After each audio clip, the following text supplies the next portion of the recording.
la caméra. Si? C'est bon. Pardon. Alors bonsoir à tous et à toutes. Merci beaucoup pour cet accueil. Comme vous l'ont dit, je viens de très loin. De Yerushalayim, Ira Kodesh. Et vous avez dit, Ilan vous a communiqué un sujet qui n'a aucun rapport avec ce que je voulais parler. Ah, c'est une blague. Vous pouvez sourire, je sais qu'il fait froid et que ça risque de craquer, mais... Donc le sujet c'est, est-ce qu'on doit fuir pour se construire? Et je sais pas encore, mais on va essayer de voir un petit peu qu'est-ce que c'est la fuite en fin de compte. Mais pour comprendre ça, vous avez remarqué que ça fait plusieurs semaines qu'on lit tous les Shabbats. On lit donc le Sefer Bereshit. Et dans le Sefer Bereshit, on a l'impression qu'on est en train de nous raconter une histoire. Et beaucoup de gens, ils vont lire tout le Sefer Bereshit comme une petite histoire. Quoi comme histoire? Et Adam, il a été créé d'abord, le monde a été créé, il y a eu Adam et Chava, ils ont fauté, après il y a eu ça, et on nous raconte des histoires qui ont l'air des fois un peu débiles, ouais, excusez-moi du mot, etc., etc. Alors, vous savez que ce qu'il faut comprendre, c'est que ce que je vais essayer de montrer ce soir, c'est que le Sefer Bereshit, c'est pas du tout et seulement de l'histoire. On ne doit pas lire la Torah seulement comme un fait historique. C'est pas par hasard que la Torah, elle commence par nous raconter une histoire. En fait, c'est des comportements. Et juste après, on a un deuxième livre qui est Shemot, où là-bas, on va nous parler de la naissance, c'est-à-dire on sort d'Égypte, c'est la naissance du peuple juif, et ensuite, on reçoit la Torah. Donc, on nous parle d'abord de comportement, et après seulement, la Torah, elle peut te parler. C'est-à-dire que le Sefer Bereshit, il faut comprendre que c'est un livre qui est important pour savoir comment l'homme, il doit se comporter et évoluer dans la vie, avant de pouvoir commencer à ouvrir un livre, et avant de pouvoir commencer à savoir qu'est-ce que c'est cette Torah. Alors venez, on va prendre paracha par paracha. Le temps est court, ici, j'ai compris. Donc je vais essayer de prendre les points les plus importants pour répondre au sujet que Ilan il voulait que je parle. Alors, sur Bereshit, je ne vais pas m'attarder, c'est hyper long. D'accord? Ok, le Dieu crée le monde, il y a eu Adam et Chava, la femme fait fauter l'homme. Tout le monde est crevé ce soir, ok? Ok, il y a eu Adam et Chava. Moi, ce que je veux voir, c'est Noach. Noach, vous savez qu'à l'époque de Noach, c'est marqué dans la Torah que Ishrit kol basar. Qu'est-ce que ça veut dire? Ça veut dire que toute chair, dans le monde à ce moment-là, elle s'est complètement dévergondée. Elle a été pourrie. Ça veut dire que quoi? Ça veut dire qu'il n'y a pas que l'homme qui fautait, qui volait, qui avait des relations avec n'importe quoi, n'importe qui et n'importe où. C'était qui aussi? Il y avait aussi les animaux et tout ce qui était végétal. C'est un truc de fou. C'est-à-dire qu'un animal, d'accord, une lionne, elle pouvait s'accoupler avec un cheval. Et c'était comme si c'était naturel. De la même façon, dans les végétaux, une fleur avec une espèce de fleur avec une autre espèce. Et c'est complètement débile, c'est fou cette histoire. Comment c'est possible qu'un animal, l'animal n'a absolument aucun libre arbitre. Il ne sait pas ce que c'est le bon, le mauvais. Il ne vit que par instinct. Ça veut dire que quoi? Il a faim, il mange. Il a peur, il se défend. Et puis chez les animaux, si vous voulez vous documenter un petit peu, il y a certains animaux qui sont très fidèles, etc. Chacun a sa femelle, chacun son... Ça veut dire que ça ne leur vient pas à l'idée d'aller essayer d'être infidèle ou d'aller voler. J'ai faim, je mange. Alors encore pire, chez les végétaux. Comment c'est possible que chez les végétaux, deux fleurs qui ne sont pas du tout de la même espèce puissent, entre guillemets, on va dire ça pour comprendre, pour mettre un impact à ça, se reproduire. Alors il y avait un grand maître, pour expliquer ça, il y a un grand maître qui s'appelait le Rav Lopian. il explique comme ça, il dit que à son époque, lui, il avait vécu, il avait grandi en Pologne, à Łomża. Et à Łomża, là-bas, il y avait un hôpital qui était très très vieux, avec des murs en bois, etc. Et une personne qui rentrait dans cet hôpital, avec une maladie X, il mourrait d'une autre maladie. Pour nous, aujourd'hui, c'est même plus une question. D'accord? On sait très bien qu'il faut faire attention quand on rentre dans un hôpital, on peut attraper plein de bactéries, etc., etc., des microbes, des enfants, on les amène jamais.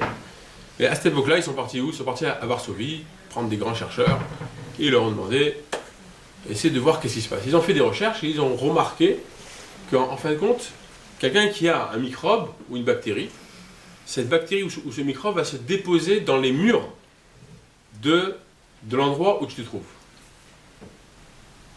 Et là, ce Rav Lopian, il explique, il dit, en fait, ça veut dire que quand tu te retrouves dans un endroit qui est contaminé, et bien toi-même, que tu le veuilles ou pas, tu peux être contaminé.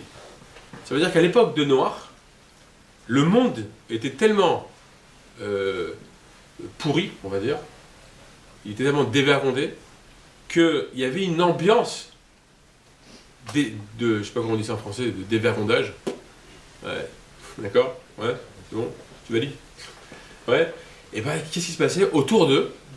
Même les animaux, ils sont rentrés dans cette ambiance. Même les végétaux sont rentrés dans cette ambiance. Il y avait, comme on dit chez nous, il y avait des mauvaises ondes qui ont fait qu'il y a eu une influence dans le monde entier. Donc là, la paracha de Noach, elle vient, à part nous raconter qu'il y a eu le déluge, etc., elle vient nous réveiller sur le fait qu'en fin de compte, si je ne suis pas protégé, parce que Dieu il dit à Noach, construis une teva, construis un arche.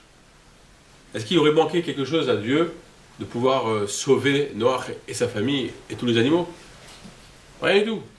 Il aurait pu le mettre sur un nuage, Dragon Z, il passe de partout, il n'y a pas une goutte qui lui tombe dessus, et il est tranquille. Non.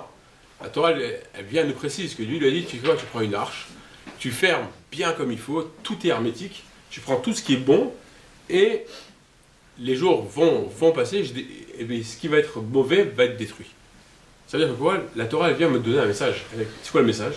Elle vient me dire, tu sais, quand tu te trouves dans une mauvaise ambiance, tu peux être, même si toi, tu n'as pas envie, toi, tu es quelqu'un de bien, tu es quelqu'un d'extraordinaire. Mais la mauvaise ambiance, quand tu es mal entouré, les gens qui t'entourent, ils peuvent, que tu le veuilles ou pas, transpirer sur toi. Et au bout d'un certain temps, eh ben, tu vas être happé par ces mauvaises choses.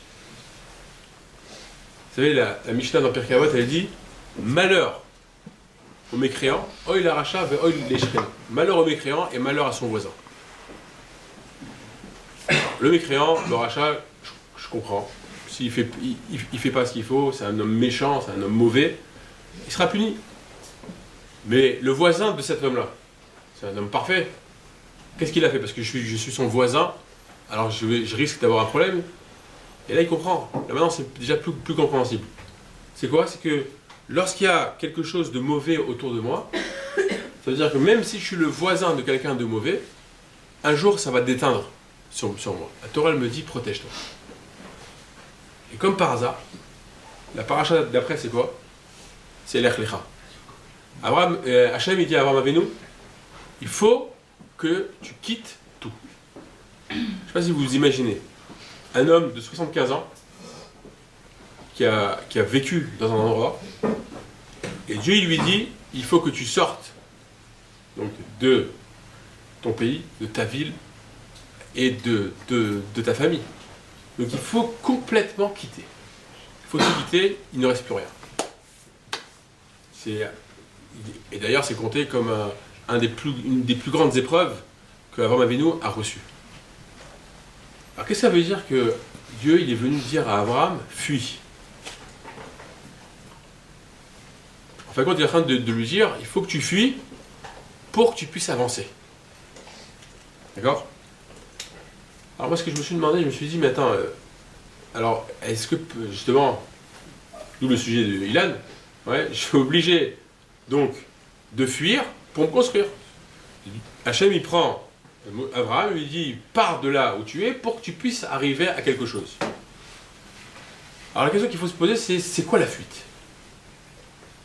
En fin de compte, il y a deux choses dans la fuite. Il y a fuir parce que c'est pas bon, et il y a fuir, il y a une fuite apparemment qui est bonne. Là, on essaie de voir quelle est la fuite qui est mauvaise.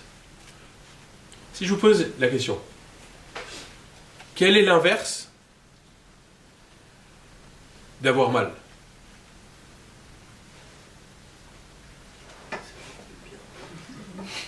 Quel est l'inverse d'avoir mal? Et toi? C'est quoi l'inverse d'avoir mal? Quel est l'inverse? Pas avoir mal. Hein? Pas avoir mal. Ah, c'est la première fois que j'entends une réponse nette et claire. Ok, bonne soirée. Ouais, ça veut dire quoi? En général, et je suis sûr qu'il y en a plein ici qui ont dû penser comme ça, ne pas avoir mal. Ou bien, peut-être que le mot il était peut-être pas correct, mais on va dire ne pas faire d'effort. C'est quoi? C'est le kiff, le plaisir. Quand j'ai pas besoin de faire un effort, pourquoi j'ai pas envie de faire un effort? Parce que j'ai envie de kiffer, j'ai envie de rester dans le plaisir. En fait, non, c'est pas ça. Fuir, c'est quoi? C'est ne pas vouloir faire un effort. Et le fait que je ne veux pas faire un effort, ça veut dire que je veux rester tranquille. Ouais, comment tu vas? Tranquille. Ouais, bon, on n'est pas à Marseille, mais tout le monde aujourd'hui, c'est un mot qui est super répandu. Ah, ça va? Tranquille. Tranquille, tranquille. Toujours tranquille, tranquille, tranquille, tranquille. Ouais, ça veut dire qu'on a l'impression que ne pas devoir faire un effort, c'est rester tranquille. Alors que non.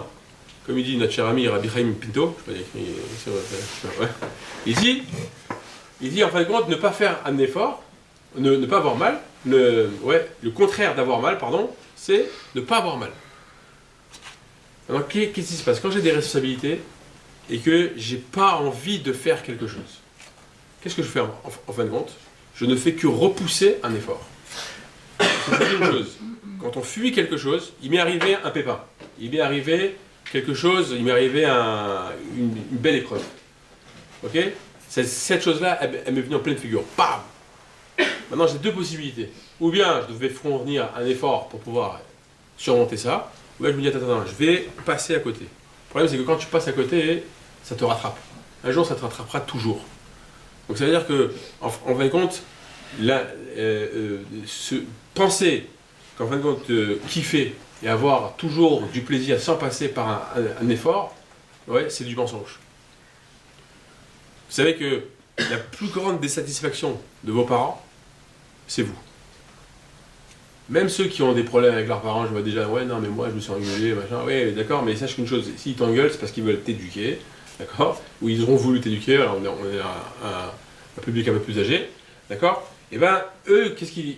En fait, quand ils te voient grandir, ils voient que tu as fait tes études, que tu as réussi ton bac, que tu as fait tes études, que tu commences à avoir une situation, pour eux, ils ont une satisfaction.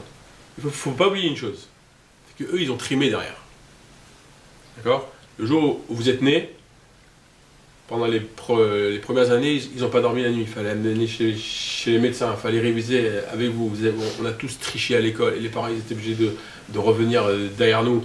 Et on a eu ceci, on a eu cela, et on a été...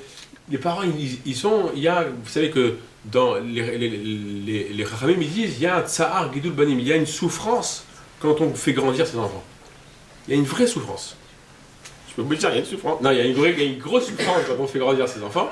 C'est que, il y a un moment donné, tu te dis, mais c'est pas possible, encore et encore et encore. Mais à certains moments, on les voit réussir, se marier, etc. Il y a une satisfaction. Ça veut dire que plus tu vas fournir un effort, plus la satisfaction elle va être grandiose.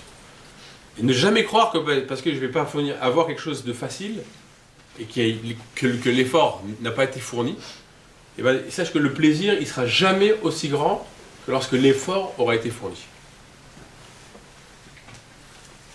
Il y a une fois un petit garçon,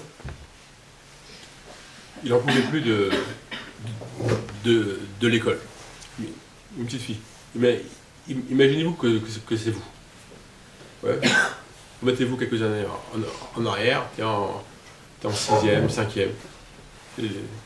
La 5e, elle sert à rien d'ailleurs. Ouais. Et t'es là, et tu n'en peux plus. Il y a les interros, les trucs. Il faut toujours fournir encore un effort, et encore un effort, et encore un effort. Tu sors de l'école, tu cours, tu arrives dans une forêt, et tu en peux plus, et tu rencontres un homme, grande barbe blanche, grande tunique, bleue, avec un chapeau de sorcier bleu. Merlin l'enchanteur, d'accord? et il vient, il te dit, qu'est-ce qui t'arrive, mon petit garçon? Et nous on lui répond, ben, j'en peux plus, j'en ai marre, tout le temps, vas-y, il faut se lever le matin, il faut faire ça, il faut faire ça, il faut faire ça. Et il y a tout le temps, il y a tout le temps de choses. Quoi. Il lui dit, ben, tu sais quoi, tiens, prends une petite boîte, il y a une petite ficelle en or qui sort. À chaque fois que tu en as marre, tu tires la ficelle et le temps il avance.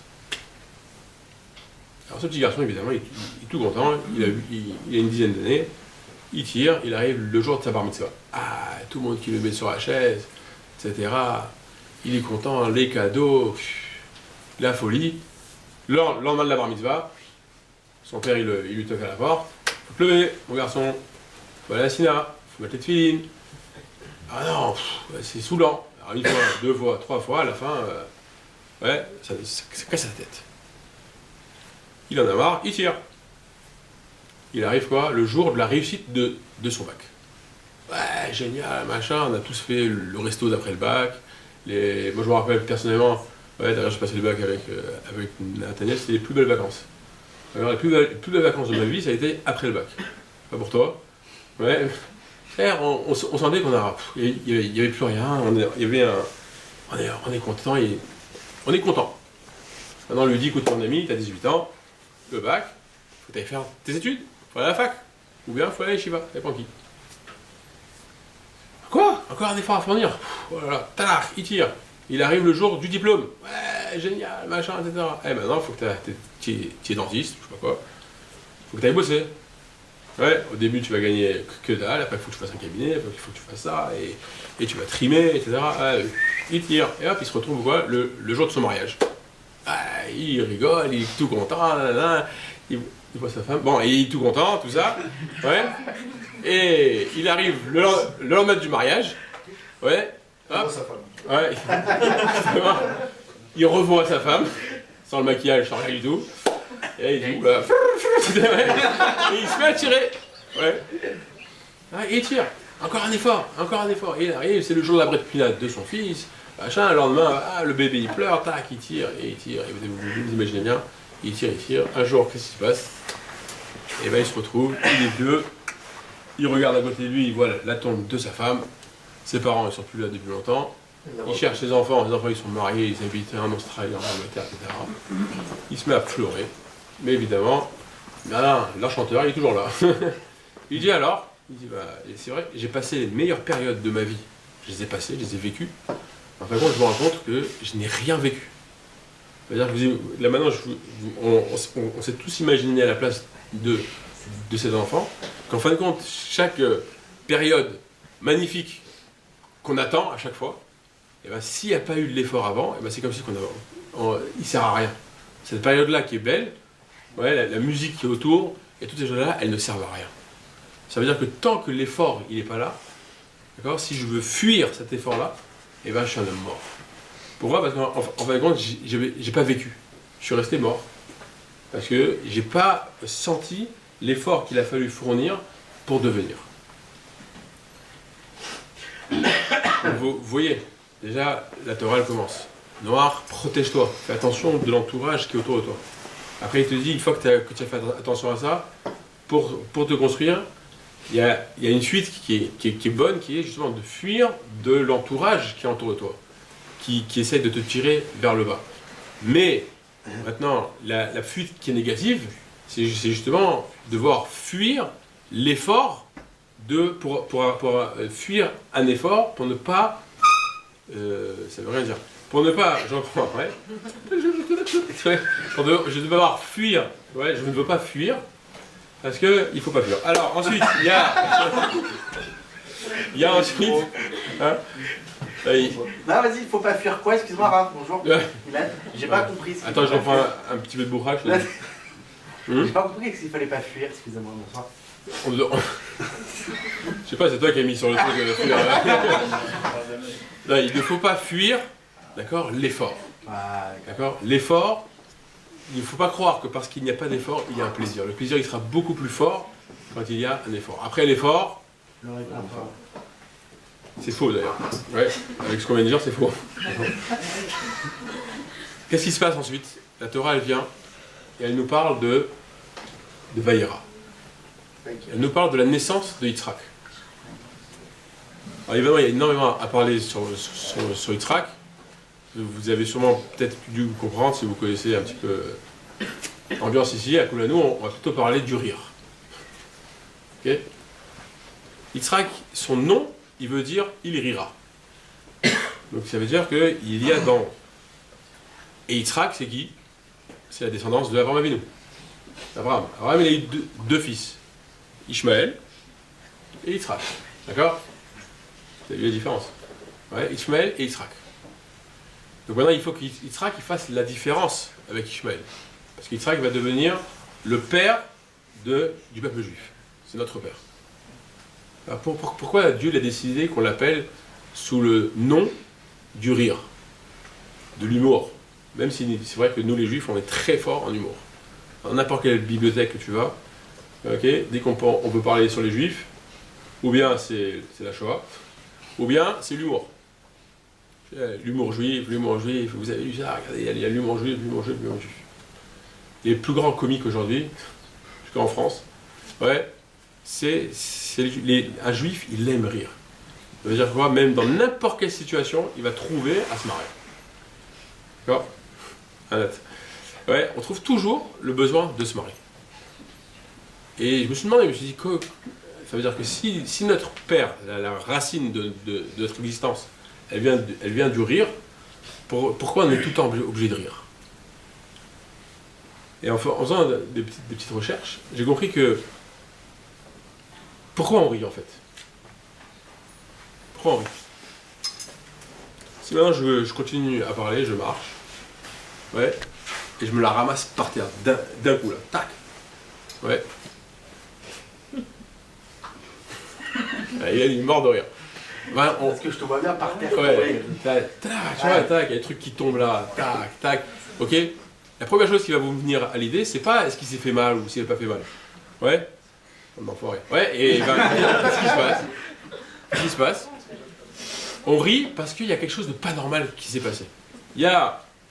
On est en train de regarder quelqu'un, un beau gosse en train de parler, et d'un coup, tac, il tombe. Qu'est-ce qui se passe? Ouais, et ben, il y a quelque chose de nouveau. Ça veut dire que dès qu'il y a quelque chose de nouveau, je ris. Le gars de Vina, il va expliquer que dans Michelet, là-bas, c'est marqué que la voix, dans le Midrash de Michelet, c'est marqué que la voix d'un arbre, la voix d'un arbre, c'est quoi? C'est son fruit. La voix d'un arbre fruitier, c'est son fruit. La voix d'un arbre qui est stérile, c'est quoi? Là-bas, c'est marqué, on est parti de demander à l'arbre, bonjour monsieur l'arbre, vous qui êtes stérile, c'est quoi votre voix? D'accord? Il a dit, ben moi c'est très simple, quand tu me coupes et tu me brûles, on entend ça c'est ma voix. Ça veut dire, je suis existant encore. Et on est parti de demander à l'imbécile, qu'est-ce qui te différencie toi de l'animal en fin de compte? Il a dit, moi c'est le rire. L'homme qui rit, le fait qu'on rit, ça veut dire que je me différencie de l'animal. Est-ce que vous avez déjà vu un animal rire? Ça n'existe pas. Un animal ne rit pas. Okay, il peut être là, on peut lui raconter une bonne blague, un truc de fou, il ne rira pas. Tu le mets devant un sketch de Kev Adams, personne ne rit, mais il ne rira pas. D'accord? Il ne rit pas. Un animal ne rit pas. L'oxyle, l'imbécile, il va venir, il va dire, regarde, moi je suis différent de l'animal, c'est-à-dire je suis plus grand que l'animal parce que je sais rire. Il n'a que ça de plus. Ça veut dire que quoi? Ça veut dire que puisque je suis un être humain et que j'arrive à faire la différence quand il y a quelque chose de nouveau, donc s'il y a quelque chose de nouveau, il y a un chidouche, on appelle ça en hébreu, il y a quelque chose de nouveau, donc j'ai la possibilité maintenant de dire que je suis plus grand que l'animal. Être plus grand qu'un animal, ça veut dire que j'ai une sagesse. Lui, il n'a pas de conscience, moi j'ai une conscience. Et qu'est-ce que ça veut dire être sage?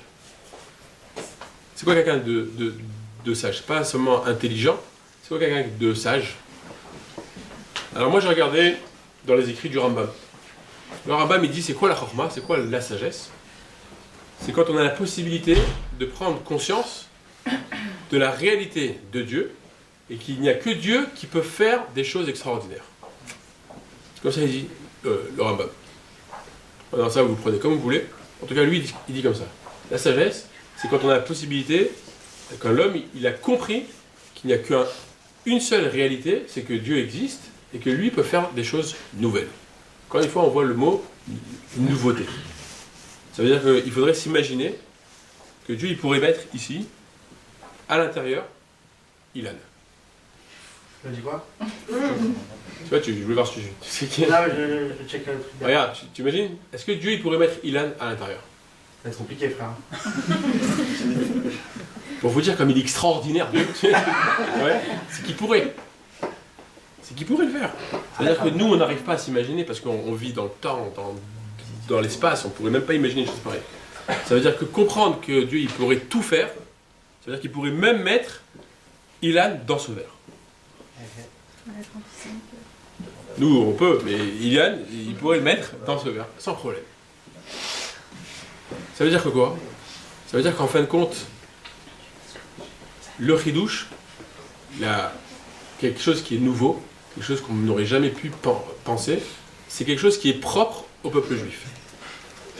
C'est vrai que si on regarde notre histoire, est-ce que c'est logique de dire que aujourd'hui on est encore là? Est-ce qu'il y a une logique à ça? Toutes les générations ont voulu nous exterminer.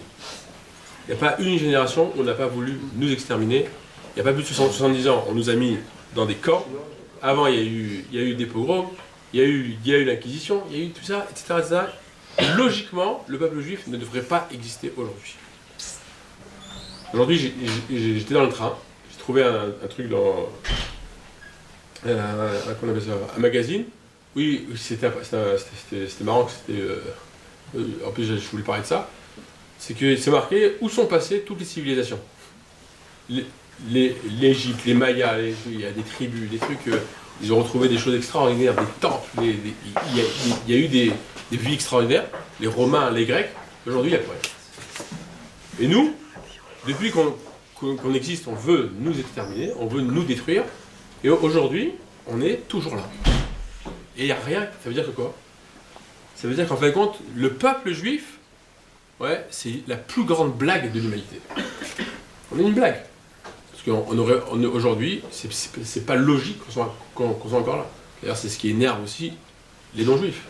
Comment on essaye. Ils sont encore là, ils sont encore là avec leur synagogue, et ceux-ci, et leurs histoires, et en plus, ils sont partout, ouais, et ils sont là. Donc, comment c'est possible? C'est ça. La paracha de Yitzhak, elle vient de te dire. Regarde, Yitzhak, il a eu des épreuves incroyables. Son père, il a voulu le sacrifier. Il a eu un fils comme Esav. Il a eu ceci, il a eu cela. Et Hachem, il te dit, regarde le peuple juif, ce que vous êtes. Vous allez pouvoir avoir toutes les épreuves possibles, inimaginables dans votre vie. Mais sache que tu riras toujours. Ça veut dire que quoi? Tu vas rire, ça veut dire que tu vas comprendre un jour que ce qui t'est arrivé, c'était quand même bon. Et tu seras toujours là. Et ça, il ne faut pas le prendre seulement au niveau du peuple, c'est même un individuel. Ça veut dire que nous, on fait partie de ce peuple, c'est une caractéristique que nous, on a. Qui est que si demain, j'ai une très très grosse épreuve qui me vient, ouais, quelqu'un qui m'a mal parlé, qui m'a associé, qui m'a cela, il faut prendre du recul. Se dire, bon ok, ça s'est passé, j'ai cette épreuve-là en ce moment, ça va pas. Mais je sais qu'en fin de compte, demain ou après-demain, eh ben, je vais en rire de cette histoire. C'est ça, en fin de compte, c'est ça la spécificité que nous on a, plus que tous les autres peuples. C'est qu'en fin de compte, nous, on existera toujours. Ils pourront faire ce qu'ils veulent. Mais l'épreuve qu'on va recevoir à ce moment-là, on doit se dire, t'inquiète pas, tu vas pouvoir survivre un jour. Donc nous, on est la plus grande blague. Donc ça veut dire encore une fois, on doit se protéger, on doit fuir de ce qui est mauvais, ne pas avoir peur de l'effort, mais fais gaffe, même si par l'effort, maintenant, tu vas avoir des difficultés extraordinaires, n'oublie pas que tu fais partie du peuple le plus drôle du monde, qui est que, en fin de compte, tu vas toujours rire de la situation qu'il y a eu hier. En fin de compte, c'était rien, et qu'aujourd'hui, tu vas être encore plus grand. Et si on continue, il nous reste encore un petit peu de temps, il y a Chayei Sarah. Alors, Chayei Sarah, il y a un point qui est important chez Abraham Avinu. Abraham, il demande à Dieu un truc qu'aujourd'hui, au XXIe siècle, on est en train de lui dire, même les hommes aujourd'hui, ils vont dire, attends, pourquoi t'as fait ça? Ce qu'il a fait, il a demandé la vieillesse à Hachem. C'est fou. Il vient et dit à Hachem, dans le Midrash, c'est marqué, Hachem, je t'en supplie, fais-moi vieux, parce qu'un homme qui va rentrer dans un endroit avec son fils, on ne saura pas à qui il faut donner le kafarad. Déjà, on voit qu'il était marocain. Ouais. Ça veut dire, donc, mets-moi une bête barre blanche, montre que je suis quelqu'un de vieux, comme ça, on saura à qui on donne le kavod. C'est ça qu'Abraham il voulait. On parle d'Abraham Avinu, quoi. On parle de... Alors, je vous pose la question. Aujourd'hui, en 2016, combien de millions on est prêt à mettre pour ne pas vieillir? Combien de millions un homme il serait prêt à mettre pour que ses cheveux ils repoussent? Lui qui rigole. Combien de millions on serait prêt à mettre? Les femmes aujourd'hui, les crèmes de ceci, les crèmes de cela, les liftings, les machins, on n'a pas envie de montrer qu'on est vieux. On n'a pas envie. Même les hommes. Les hommes, on n'a pas envie. Un petit poil blanc, regarde, j'ai un petit poil blanc, vite on passe à tondeuse, même s'il faut avoir la barbe. On espère qu'il tombe. On n'a plus envie. Alors qu'à l'époque, sérieux, à l'époque, vous savez que chez les grands de notre peuple, et ben c'était un signe d'honneur de les traiter de grands-pères. À Slabodka, il y avait un grand raf qui s'appelait le sabbat de Slabodka, le grand-père de Slabodka. Là-bas, en disant yiddish, alter, le vieux. Sérieux, alter, c'est le vieux, c'est l'ancien. C'était une marque, d'accord, de montrer que c'était quelqu'un de très grand. Alors qu'aujourd'hui, vous regardez, nos parents, surtout, ne m'appellent pas ni pépé, ni machin, moi je suis pas encore un pépé, moi je suis pas encore ceci. Même il y en a, j'ai même entendu, il y en a, non, ils disent à leurs petits-enfants, appelle-moi par mon prénom, c'est pas grave, je suis pas ton papy. On a peur de vieillir. Il faut se poser la question, pourquoi on a tellement peur de cette vieillesse? Qu'est-ce qui nous fait peur? Ce qui nous fait, en fin de compte, ce qu'il faudrait analyser, c'est, parce que quand on parle de vieillesse, on parle d'une fin. C'est ça qui nous fait peur. Voilà, c'est la fin, il ne reste plus rien. Ça veut dire qu'on est en train de parler du temps. Passé, présent et futur. Qu'est-ce qui est le plus important? Le passé, le présent, le futur. Là, il va falloir bien s'accrocher. Il y a des philosophes ici? Ah non, on est à Lyon. Donc il y a des passés, présents et futurs. Non, c'est le plus important. Il y a des présents, des passés, des futurs. Regardez. Au niveau du... Aujourd'hui, on va te dire le futur, c'est le plus important. Pourquoi? Il y a beaucoup de garçons qui vont se reconnaître et beaucoup de filles qui vont reconnaître des garçons comme ça. C'est bon, aujourd'hui, qu'est-ce que tu fais? Mais t'inquiète! T'inquiète, je serai riche, t'inquiète, je vais réussir, t'inquiète, je vais faire, t'inquiète. Mesdemoiselles, si vous rencontrez des garçons qui vous disent t'inquiète, c'est là que tu dois t'inquiéter. Aujourd'hui, on est dans un monde, c'est le monde occidental, il dit comme ça, on regarde que vers le futur. Même si aujourd'hui ça va pas, t'inquiète pas, demain ça ira mieux. Alors que, les amis, qui peut être sûr de son futur? Qui peut me dire que dans une seconde, on est encore là? Excuse-moi, d'abord je suis ashkénaze, donc je suis obligé de... Non, mais ça veut dire, c'est vrai, c'est-à-dire que je me dis t'inquiète, c'est vrai qu'on doit avoir espoir au futur, mais tu ne peux pas compter sur le futur. Impossible de compter sur le futur si tu ne peux pas savoir ce qui va se passer dans une seconde. D'accord? Impossible. Alors quoi? Alors ça serait le passé. Le passé, je ne peux pas le changer. Je veux dire qu'il faudrait vivre au présent, se servir de son Attends, passé c'est pour ce que je améliorer veux dire. son Ne me futur. dis pas ce que je n'ai pas dit, mais ce que je vais dire. J'analyse. Ouais, ouais. Vous avez raison, monsieur Gage, mais... Maintenant, tu vois, Le passé. le passé. Le passé. Ouais, le passé, c'est quoi? Tu peux pas le changer. Impossible de changer son passé. Même si tu viens me dire, oui, mais on peut faire... quelqu'un qui a jamais fait rien, etc. Il commence à faire des chouvas, donc non, tu refais pas ton passé, tu es en train de changer un futur. Ou tu es en train de travailler sur le présent. Mais on ne peut pas changer un passé. Alors qu'est-ce qui est important? Voilà. Donc, qu'est-ce qui est important en fin de compte? Alors vous savez que si ni le passé ni le futur c'est important, donc on a dit que apparemment le présent ça a l'air d'être quelque chose de très très très très important. Parce qu'en fin de compte c'est le seul moment où tu peux agir. Et qui va avoir une répercussion. C'est le seul moment où on peut agir, c'est le présent. Ça veut dire quoi? Ça veut dire que quand tu as la possibilité au moment présent de faire quelque chose de grand, ne laisse pas passer. Ne fuis pas. Ouais, ne fuis pas. Parce que le moment présent, c'est le moment où tu vas attraper quelque chose. Au moment où tu as attrapé ce moment-là, et ben, maintenant ton passé est devenu quelque chose, et quand tu l'as attrapé, ton futur il continue. Donc au moment, ton futur devient un présent aussi. Et tu continues à avancer. Ça veut dire quoi?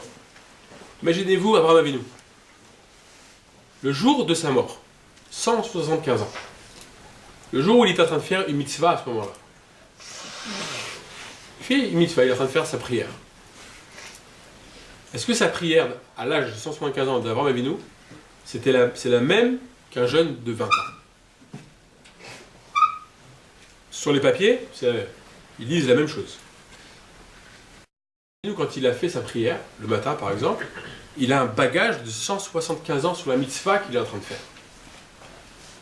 Ça veut dire que quoi? Ça veut dire que chaque instant, c'est marqué Abraham Avinu Zaken Ba Bayamim, c'est-à-dire que chaque instant qu'Abraham Avinu il a vécu, chaque instant était calculé et chaque instant était un moment de grandeur. Et ça, c'est une grande personne. Vous remarquerez, les plus grands de notre peuple, on les a dévoilés, on a commencé à leur poser des questions, que ce soit leur Rav Yosef, même Baba Saleh, etc., quand ils étaient vieux. Quand ils sont jeunes, on fait, ah, c'est comme ça qu'il était quand il était jeune. On n'avait jamais vu, on n'avait jamais entendu, ni rien du tout. C'est qu'à un moment où ils deviennent, où ils ont un bagage sur leur dos, que, en fin de compte, l'action qu'ils vont faire plus ils vieillissent, leur action, elle sera beaucoup plus forte. Et comment ils sont arrivés à ça? C'est que le temps d'arriver justement à cette vieillesse, chaque instant, ils l'ont utilisé, et chaque instant, ils n'ont pas perdu leur temps. Donc ça veut dire que, en fin de compte, le plus important, c'est le présent lui-même. Alors maintenant, comment je fais pour comprendre... Alors, maintenant, on est un peu... alors, comment je fais? Qu'est-ce que je dois faire? J'ai compris, ok, faut pas fuir l'effort. Les épreuves, un jour, on en rira, etc. Bon, je sais pas le rapport avec ce que tu dis. Et après tu nous parles de, bon, en fin de compte, le présent il est vachement important. Qu'est-ce qu'il faut faire? Alors je vais faire ça rapidement. Il y a 30 questions. Alors, d'abord il y a 10 premières questions que vous devez vous poser. Vous savez que un jour, ouais, vous allez rencontrer votre âme sœur, votre âme frère, je dis pas non, votre frère, non, c'est pas. Ouais, n'importe quoi. Vous allez vouloir, vous voulez vous marier et vous cherchez la personne qui est bonne pour vous. Qu'est-ce que vous faites? On s'assoit et on commence à discuter et tu as envie de la connaître au plus profond de comment est-ce qu'elle est la personne. Alors, avant de commencer par ça, il faut commencer par soi-même. Tu prends une pièce, tu t'assois, tu fais attention qu'il n'y ait personne autour de toi, sinon tu auras l'air d'un gros débile. D'accord? tu t'assois et tu te poses les 10 questions que je vais vous dire maintenant. Sachez que chaque question, c'est une conférence. Et c'est des questions il faut un jour, il faut commencer à se poser ces questions-là. Alors, je vous lis les questions rapidement. La première question qu'il faut se poser, c'est quel est le but de la vie? La deuxième, c'est quel est mon but dans la vie? Il y a un but général et il y a mon but à moi. Pourquoi est-ce que j'ai choisi l'endroit où je suis? Pour étudier ou pour y vivre? Comment j'utilise mon temps? Là, ça... Ouais, il y a un brouillard. Ouais. Qu'est-ce qui me motive à faire ce que je fais? Qu'est-ce qui me donne de la joie? Est-ce que je suis heureux ou heureuse comme je le souhaite? Qu'est-ce qui est plus important? Le bonheur ou la richesse? Quels sont mes projets à venir et pourquoi? Quels sont mes rêves et mes ambitions? On a tous des rêves. C'est quoi mes rêves? Vous savez que quand on fait une analyse de tout ça, on va voir toutes les choses qui sont plus importantes. En fait, on a ça sert à rien, ça sert à rien, ça sert à rien. Ouais, mais ces questions-là, il faut se les poser. Pour ceux qui veulent, après, je peux leur donner les feuilles. En général, c'est les filles qui demandent, donc je vous dis les filles. Les garçons, ils n'en ont rien à faire. Ouais. Donc ça, c'est des questions qui sont hyper importantes. C'est sûr que c'est pas des questions qu'on va pouvoir répondre. Même vous n'allez pas pouvoir y répondre tout de suite. Mais il faut savoir que c'est le début pour essayer de comprendre où j'en suis dans ma vie. Qu'est-ce que je veux faire? Où je me dirige? Quelles sont mes ambitions? Où je veux aller? Etc. etc. Ensuite, une fois que j'ai compris ça, il y a encore 10 autres questions. Est-ce que je suis quelqu'un pourquoi? Parce que, en fait, quand on lit ces questions-là, des fois, on ne connaît même pas la réponse. Ouais, est-ce que je suis heureux comme je le souhaite? Ça dépend, je sais pas. Il y a plein de... C'est quoi mes projets? Je n'ai pas de projet, peut-être j'ai pas de rêve vraiment. Je vis ma vie, je roule ma bosse. Ouais, je suis tranquille. Vous savez pourquoi ça arrive ça? Parce que tu dois te poser les 10 autres questions. Est-ce que je suis fainéant? Ou fainéante? Est-ce que je suis désordonné? Vous savez que l'ordre, être ordonné, nos parents ils nous ont toujours dit, et à chaque fois on leur dit, on n'a jamais été d'accord.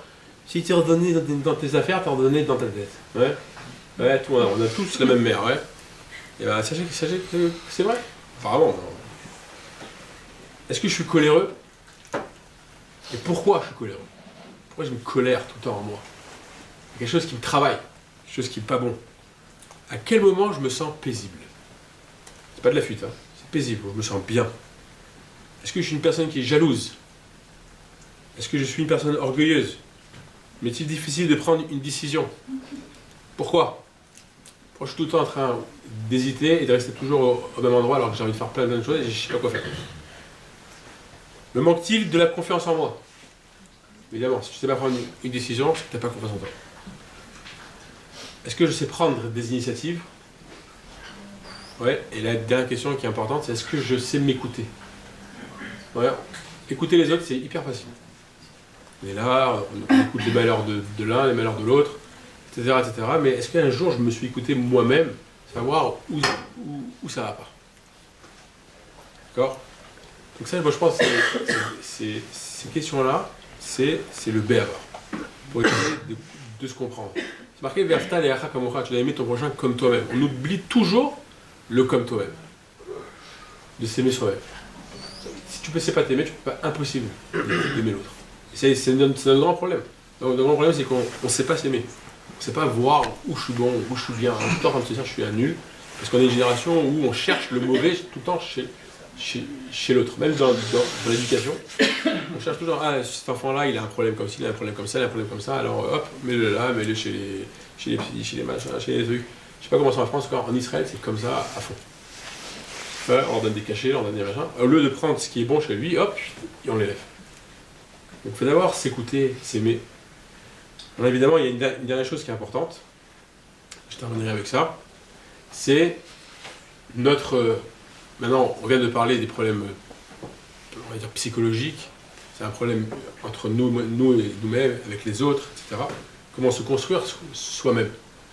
Maintenant, il y a aussi une construction et de savoir d'évaluer, de prendre la température, en fait, ouais, entre ma relation avec Dieu.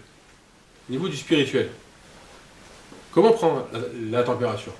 je me sens pas bien, ça va, je prends la température, voir si j'ai de la fièvre. Comment je peux prendre la température, savoir où j'en suis avec ma relation avec Hachem. Alors là aussi, il y a quelques questions à poser.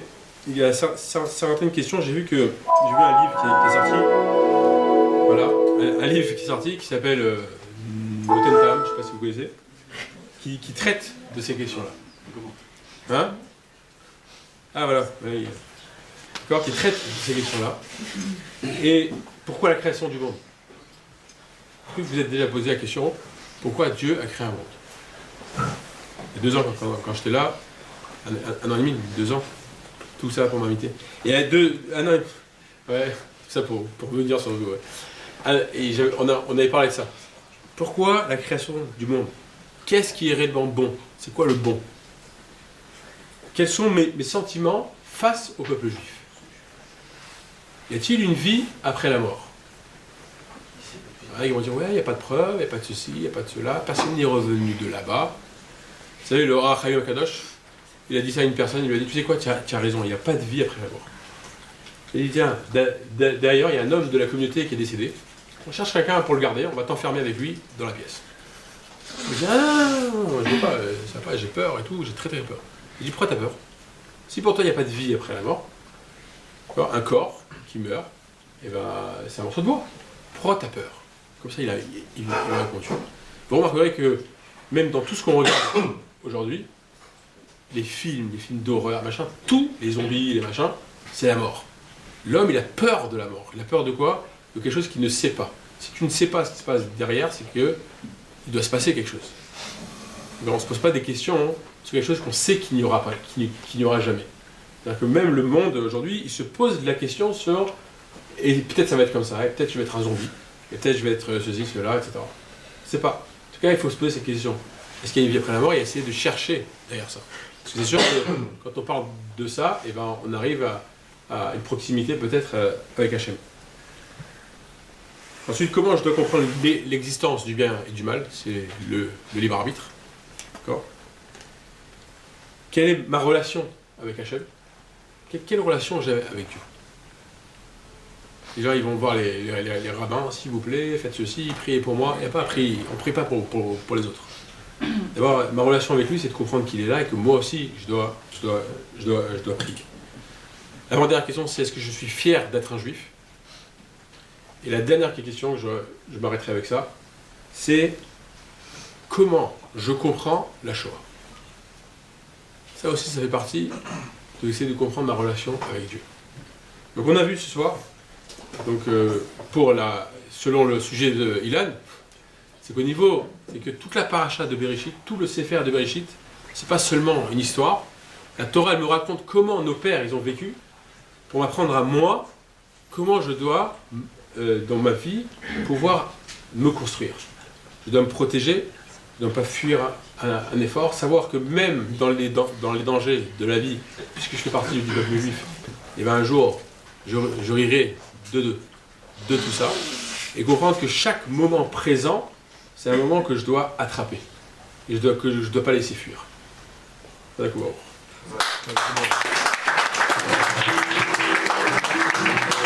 On a commencé à